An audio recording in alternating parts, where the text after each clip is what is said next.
Hello Internet! This video is for all the 3060 Ti owners out there.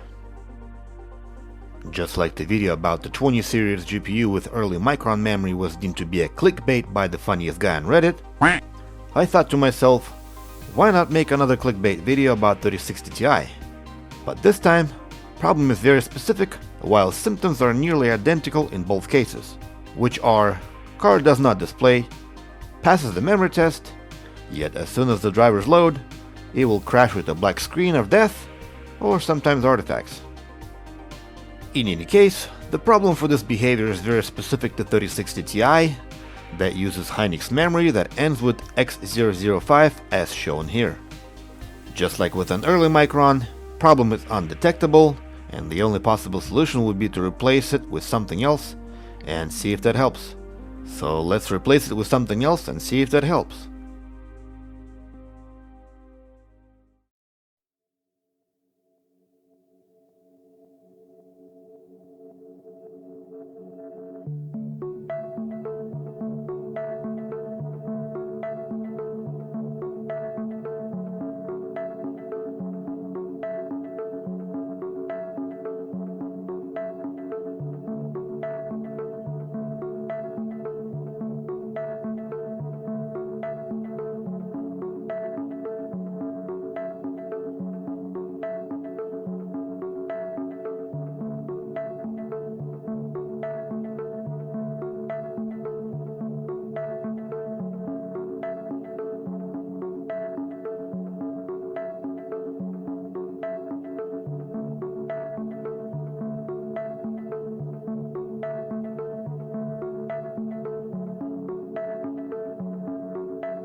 After swapping all memory to Micron, straps had to be changed accordingly. Instructions on how to do that are on my Discord channel somewhere if you need to. And with that done, after checking the resistances and voltages, booting the card for the first time, it produced an image right away, and everything seemed to work. With that done, I'll go ahead and assemble the card, hook it up, and run a series of stress tests. At which point you wonder, is this real? Whose fault it is? Yes, this is real, and it is not my fault.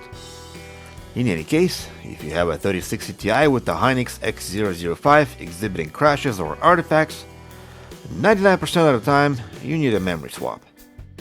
And with that said, special thanks to Reddit moderators, locking the post without ever giving me a chance to reply that that video was not a clickbait, but a warning. And so is this. And if this video ever makes its way to the Reddit page, they're gonna flag it as a clickbait and locked the post soon after, so who cares? I think Reddit is a joke anyway. And that's it. Goodbye.